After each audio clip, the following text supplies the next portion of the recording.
Очень долгий светофор, но самое главное в нашем случае, что сделать сейчас? Нет, не котеньки, а поворотник надо включить. Большое спасибо. Третий фонарный столб прожекторный, помните? Так, накатом, притормаживаем, рано не крутим. Все, работаем рулем, отпускаем тормоз, работаем рулем, наперед машины смотрим. Так, вторая полоса, начинаем выравнивать.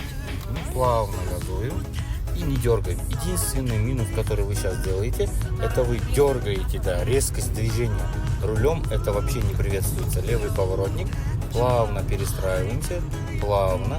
Чем больше скорость, чем меньше движение рулем на перестроении. Не забываем и отключаем чего? Ой, молодец, все, погнали. И самое главное, еще раз повторяюсь, рывковые, резкие, быстрые движения рулем мы не делаем. Только спокойно, плавно, без остановки, хорошо?